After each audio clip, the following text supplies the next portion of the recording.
Alright, so we are back on Follygon. Last part, we just kind of merged these lower lids into our face. That has finished Dynameshing by now, of course, so we can kind of work on smoothing that out, as well as maybe using a trim dynamic brush, holding Alt, and kind of smoothing out that transition in there just to kind of not make it quite as sharp. We can adjust that some. And we are going to, reproject eventually and get those subdivs back, and those will help out a lot with that too. So you can kind of see how already just merging that down, it'll add more, I don't know what the word is, not realism, but life and believability to kind of what's going on here. It doesn't just look like a tube that's stuck on. And this one kind of does, and we will, we'll play with all this as we go. So it just takes time. Keep that in mind. And I know I've said that a lot here, but patience really is a virtue when it comes to ZBrush. And patience is not something that I have a lot of. So trust me, I know how tough it is. Kind of play with this. Get some stuff into position, and it still doesn't look like D.VA because it's just like generic face character or character face. Man, words are just tough. So let's go ahead and add the oh so dreaded blocked out hair. We're looking a little flat in the face. Maybe that's just me and not having perspective on just kind of looking at it from other angles. I don't know. We will, around the cheeks, maybe increase the roundness here. It's looking a bit flat. If you look there, it's a bit flat. We can play with all this. Again, it's harder to move stuff when I don't have subdivs. But as I was saying, we don't want to get too far off track here. Oh, Nikes, guys. We merged our lips together. That's okay. I just realized that. More distractions. What is good, though, is that we still have our polygroups, not our sub-Ds, but our polygroups. And oh my god, that was terrifying. So we still got our polygroups, and we can get that mouth bag back if need be. And the need will probably be. So we'll get there eventually. So I'm just going to grab my top subtool here in my face, and I'm going to insert a sphere. I like to use spheres for almost everything. And there you go. That's our hair. We are done. No, I'm just kidding. We'll mess with it a lot. I am going to use the move brush here. Keep symmetry on, at least for now.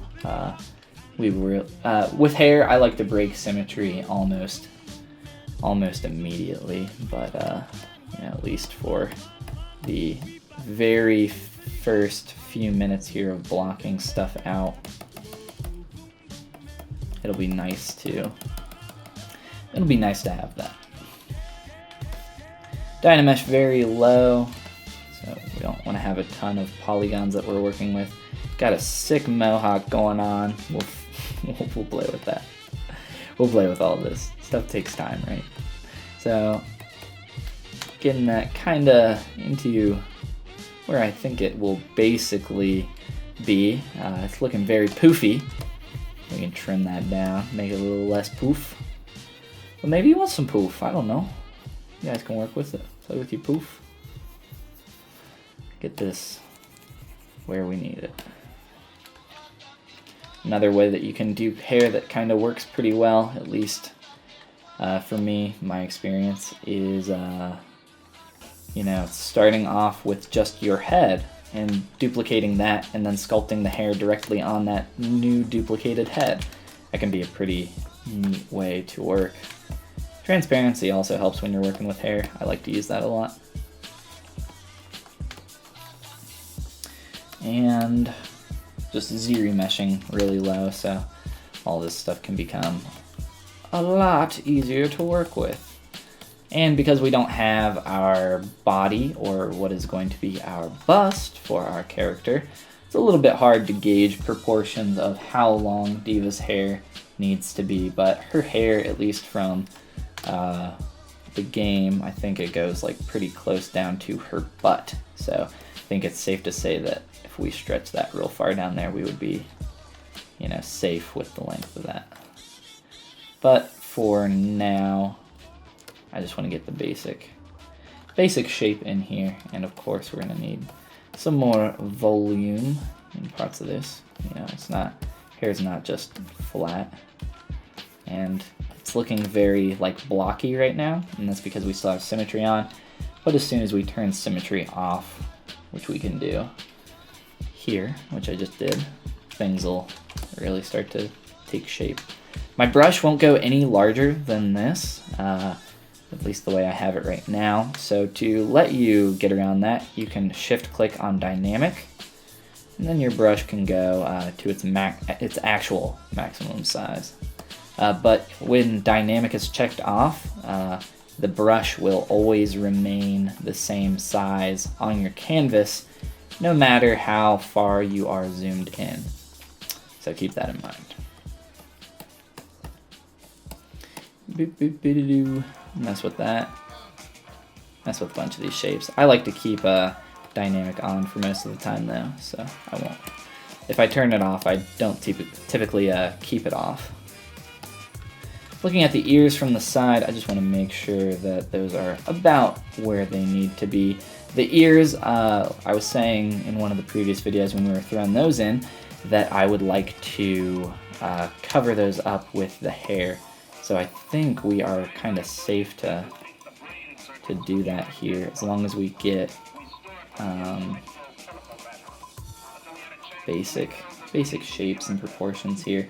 So D.VA's hair, it's kind of split up into a few different parts. It's got like the main part going back. It has her, you know, sideburn strands. I don't know what you would call those. And then it's kind of got like the big puff on top coming down across part of the face. So we'll get all those parts in there, but it's good to just kind of at least get a little bit of something in there. It looks more like a helmet right now, but it's good to get some stuff in there just so you can start playing with it.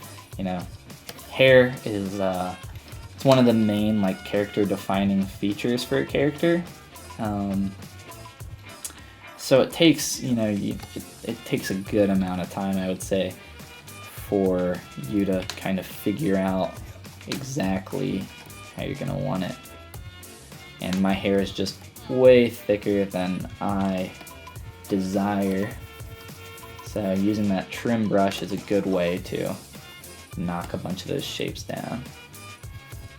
Or even your clay tubes brush. Clay tubes is just like a great brush in general. I like to use it for, you know, even blocking out hair strands, kind of like what I'm doing here, but I'm not going to continue to do that. I'm fine with keeping this super dirty and messy. It doesn't matter to me. Just blocking stuff out. So our face is still looking not exactly where we want it, but you know, as we add this stuff in, I think we'll get a bit closer to that.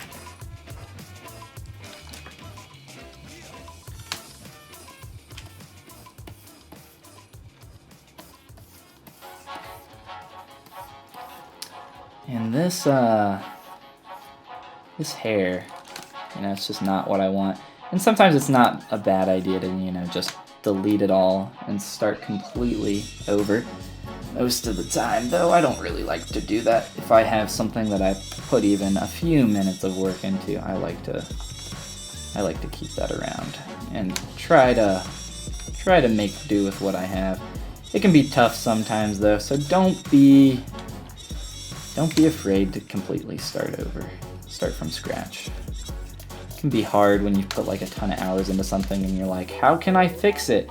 But it might just be that at your level where you are right now, you just can't fix it. You know, I think all things are fixable, I guess I would say, but you know, you can't always fix every little thing. So keep that in mind. Well, wait, that didn't really make sense. All things are fixable. You know, I think from my point of view, all things are fixable, but maybe just not for you. So maybe just right now you don't have the ability or tools or knowledge space to be able to correct some of the stuff and mistakes that you've been making.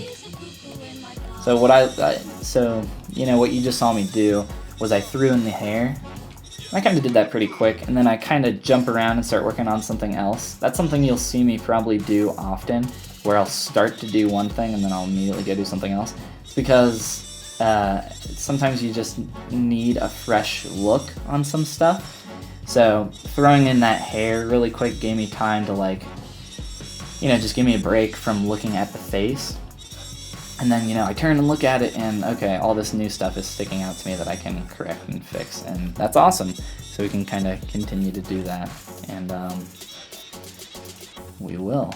And then we can kind of jump back to the hair and more stuff as we go. I'm going to Z-remesh this lid, get a real low poly lid in there. Helps out quite a bit, especially since it's such a basic shape.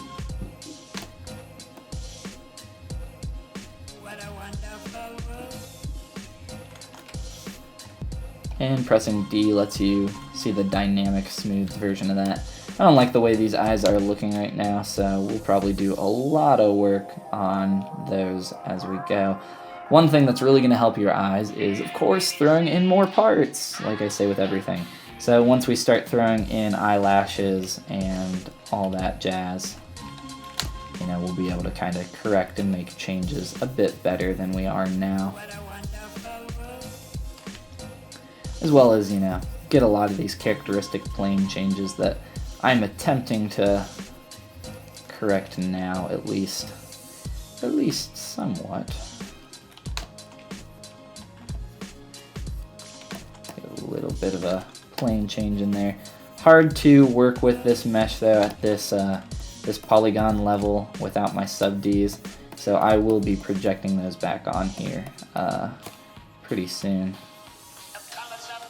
depending on how annoyed I get. I try to wait and you know, work with what I can for as long as I can, and then sometimes I'm just like, screw it, let's just do it now, quick. Need it. Need this to be easier. And that's kind of almost where I am right now. So I think we can go ahead and project those real quick, and I'll show you guys how to do that again real quick here. So duplicate our mesh, and you know what's going to happen now is we will lose our poly groups here for the lips, and I don't know if I want that. I don't think I do. So real quick here, we will resplit all this. Just trying to get a bit of a cleaner selection. Really won't matter too much. And split hidden. Close holes on that guy. Close holes on that one. Open up the lips just a bit here. And then come in here and re-add that mouth bag. I really like to kind of keep this in there for my characters, and it wasn't, you know, it sucks that we lost it, but it doesn't take that long to put back in. Our lips will be so much easier to work with and control for us to make changes to them later on. And they just look better when they're Dynamesh together, and you know, you can't tell that there's a separation between the lips. Like, it looks like they're connected. I'm just like not a fan. Doesn't look great.